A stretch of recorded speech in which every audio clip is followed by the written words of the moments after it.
Hai semua, selamat bertemu kembali dalam kelas biologi tingkatan 4.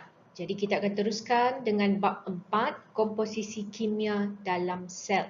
Fokus kita pada hari ini ialah 4.2, karbohidrat.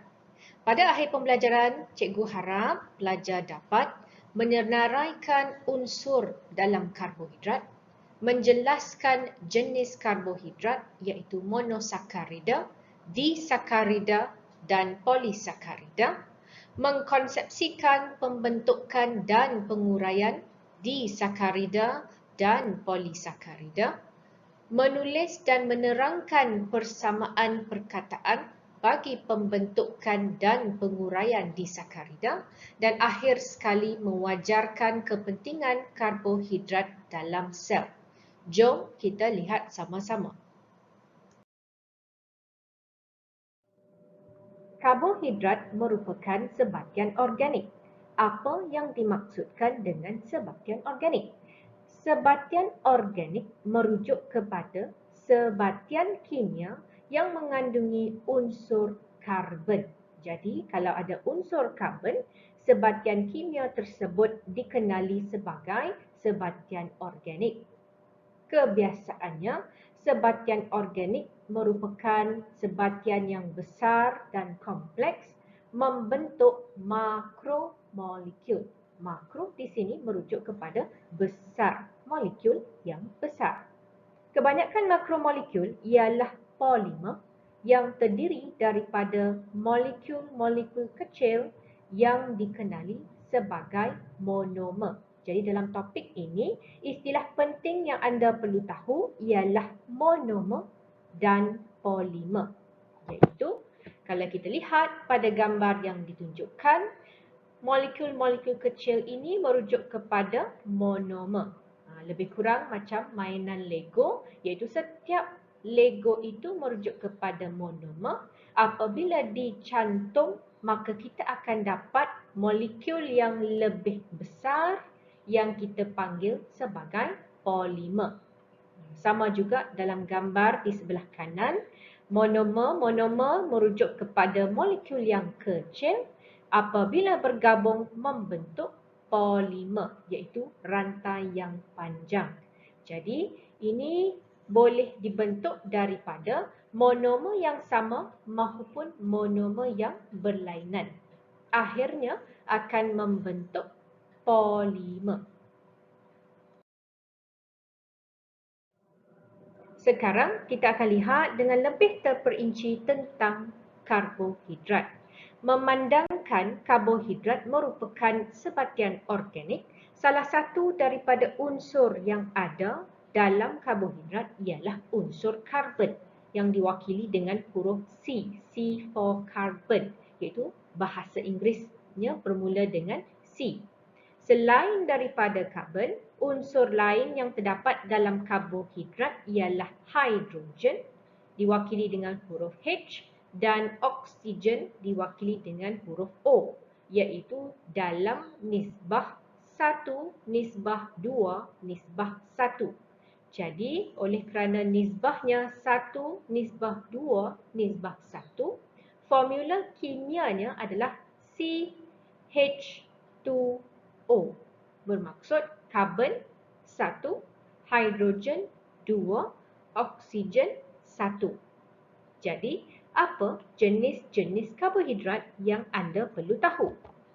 Karbohidrat dapat dibahagikan kepada 3, iaitu monosakarida, disakarida dan polisakarida. Mono bermaksud satu. Sakarida merujuk kepada gula. Jadi mono di sini merujuk kepada unit karbohidrat yang paling ringkas. Jadi monosakarida juga dikenali sebagai gula ringkas, di mana tak boleh lagi dipecahkan kepada molekul yang lebih kecil daripada ini. Maka monosakarida lah yang paling ringkas dan merupakan monomer kepada karbohidrat yang lain, iaitu disakarida dan juga polisakarida. Kenapa monosakarida merupakan monomer kepada disakarida dan polisakarida. Di sini merujuk kepada dua. Maka disakarida sebenarnya dibentuk hasil gabungan dua monosakarida. Jadi oleh kerana disakarida ini molekul yang lebih besar, ianya dibentuk daripada molekul yang lebih kecil, iaitu monomer monosakarida melalui proses kondensasi. Manakala polisakarida, poli di sini merujuk kepada banyak, iaitu polisakarida dibentuk daripada gabungan beratus-ratus molekul monomer monosakarida melalui proses kondensasi. Jadi tips di sini ialah untuk topik bab 4, dua proses penting yang anda perlu tahu ialah kondensasi dan satu lagi yang kita akan belajar nanti iaitu hidrolisis. Okey, dua benda ni kamu perlu ingat. Baik, satu lagi perkara yang anda perlu ingat ialah contoh-contoh bagi monosakarida, disakarida dan polisakarida. Iaitu contoh bagi monosakarida ialah glukosa, galaktosa dan fruktosa. Bagi disakarida, maltosa, sukrosa dan laktosa. Dan akhir sekali untuk polisakarida, anda perlu tahu selulosa, kanji dan glycogen. Sekarang kita akan lihat terlebih dahulu tentang monosakarida, iaitu gula ringkas. Sebagaimana yang cikgu dah cerita sebelum ini, contoh-contoh monosakarida yang anda perlu tahu ialah glukosa, fruktosa dan galaktosa. Jadi, pasti ada yang tertanya-tanya di mana kita boleh jumpa kesemua monosakarida ini. Glukosa boleh dijumpai dalam beras, gandum dan anggur. Fruktosa pula dijumpai dalam madu dan buah-buahan manis. Manakala galaktosa dijumpai dalam susu. Jadi apa ciri-ciri monosakarida? Ketiga-tiga contoh ini rasanya manis, boleh membentuk hablur, larut dalam air dan merupakan gula penurun. Nanti cikgu akan cerita apa yang dimaksudkan dengan gula penurun. Sekarang kita lihat pula tentang disakarida. Ingat lagi ke contoh-contoh disakarida? Ya, disakarida terdiri daripada maltosa, sukrosa dan laktosa. Jadi, ingat, disakarida terbentuk daripada gabungan dua monosakarida. Kita lihat dulu maltosa. Di mana kita boleh jumpa maltosa? Maltosa boleh didapati dalam bijirin. Samalah macam minuman Milo. Kalau anda lihat pada labelnya disebut sebagai minuman malt. Malt di sini bermaksud datang daripada bijirin. Jadi, apakah monosakarida yang membentuk maltosa? Maltosa dibentuk daripada gabungan dua molekul glukosa. Jadi, apabila dua monosakarida iaitu glukosa bergabung, maka dapatlah maltosa iaitu sejenis disakarida. Proses ini merupakan proses kondensasi dan melibatkan penyingkiran satu molekul air. Ingat, maltosa juga boleh diuraikan semula kepada monosakarida, iaitu apabila maltosa ditambah dengan air, maka maltosa akan diuraikan kepada glukosa dan glukosa. Proses ini disebut sebagai hidrolisis, di mana hydro bermaksud air, lisis bermaksud pecah.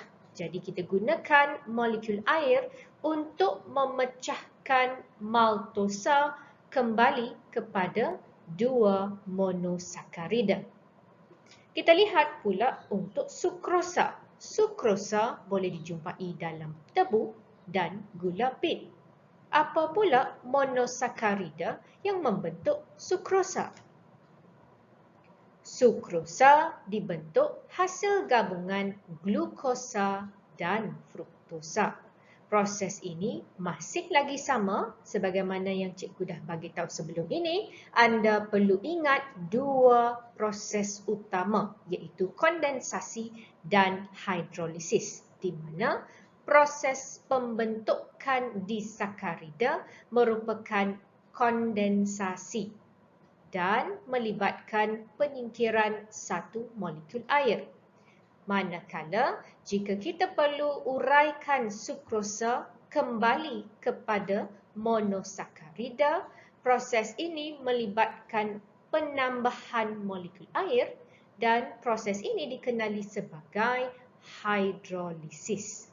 Dan akhir sekali, laktosa merupakan disakarida yang boleh dijumpai dalam susu dan merupakan hasil gabungan glukosa dan galaktosa. Prosesnya masih sama ya, iaitu kondensasi dan masih lagi melibatkan penyingkiran molekul air. Manakala penguraian laktosa melibatkan penambahan molekul air untuk membentuk semula glukosa dan galaktosa melalui proses hidrolisis. Jadi, apa ciri-ciri disakarida? Kebanyakan disakarida rasanya masih lagi manis, boleh membentuk hablur, larut dalam air dan merupakan gula penurun. Tapi jangan lupa kecuali sukrosa. Sukrosa tetap manis, tetap boleh membentuk hablur, boleh larut dalam air, tetapi bukan gula penurun. Akhir sekali, kita lihat pula tentang polisakarida. Sebagaimana yang cikgu dah cerita sebelum ini, poli bermaksud banyak. Maka, polisakarida terbentuk hasil gabungan beratus-ratus monosakarida. Dan ingat, polisakarida sebenarnya terbentuk daripada monomer glukosa. Ingat ya, glukosa dan bukannya monosakarida yang lain. Jadi, selulosa, glycogen dan kanji sebenarnya terbentuk daripada gabungan beratus-ratus monomer glukosa. Jadi, apa itu selulosa? Selulosa merupakan struktur utama dalam dinding sel tumbuhan. Jadi inilah yang menyebabkan dinding sel tumbuhan kuat, tegar dan kukuh. Mengekalkan bentuk sel tumbuhan dan elakkan sel tersebut daripada pecah. Apa pula kanji? Kanji merupakan simpanan utama yang terdapat dalam tumbuhan dan kloroplas. Kanji juga boleh didapati dalam bijirin, ubi kentang dan kekacang. Jadi lihat gambar yang ditunjukkan. Selulosa dan kanji, kedua-duanya terdiri daripada monomer glukosa. Cuma struktur dan susunannya adalah berbeza. Maka dapatlah selulosa dan kanji. Di mana selulosa kita nampak susunannya teratur. Dia membentuk struktur dalam dinding sel. Manakala ini merupakan kanji. Struktur bagi kanji. Polisakarida yang ketiga yang anda perlu tahu ialah glycogen, yang merupakan simpanan utama yang didapati dalam sel otot dan juga sel hati haiwan. Ingat ya, kanji merupakan simpanan utama dalam tumbuhan. Glycogen merupakan simpanan utama bagi sel haiwan. Jadi inilah struktur glycogen. Jadi sekiranya kita makan banyak makanan yang berglukosa, iaitu glukosa yang banyak, dia boleh ditukarkan dan disimpan dalam bentuk glycogen. Dia disimpan dalam contohnya otot ataupun sel hati. Apa ciri-ciri polisakarida? Adakah ciri-cirinya sama seperti monosakarida dan disakarida? Tidak ya. Polisakarida rasanya tidak manis. Juga tidak boleh membentuk haflur, tidak larut dalam air dan bukan gula penurut. Semasa cikgu cerita tadi tentang monosakarida, disakarida dan polisakarida, salah satu daripada istilah yang cikgu cerita ialah gula penurun. Jadi, apa yang dimaksudkan dengan gula penurun dan bagaimana kita boleh uji kehadiran gula penurun? Gula penurun merujuk kepada bahan yang mempunyai kuasa penurunan, iaitu berupaya memindahkan hidrogen ataupun elektron kepada sebahagian lain. Bagaimana kita boleh uji kehadiran gula penurun? Kita boleh menggunakan ujian Benedict, iaitu dengan menggunakan larutan Benedict. Ingat, larutan Benedict berwarna biru. Ini adalah kerana larutan ini mengandungi kuprum 2 sulfat. Maka, kehadiran ion kuprum inilah yang memberinya warna biru. Jadi, apabila larutan Benedict ditambah ke dalam bahan yang ingin kita uji, contohnya sampel makanan, campuran ini perlu dipanaskan dalam kukus air selama 5 minit dan diperhatikan perubahan warna pada akhir eksperimen. Seandainya larutan yang diuji mengandungi monosakarida dan disakarida, kecuali sukrosa, apa keputusan eksperimen? Warna biru tadi akan berubah menjadi mendapkan merah bata. Kenapa? Ini adalah kerana kuprum 2 sulfat telah diturunkan kepada kuprum 1 oksida. Ini adalah kerana monosakarida dan disakarida kecuali sukrosa merupakan gula penurun. Apa pula yang terjadi jika kita panaskan larutan Benedict dengan sukrosa dan polisakarida?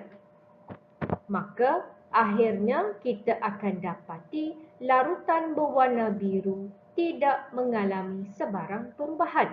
Bermaksud proses penurunan tidak berlaku.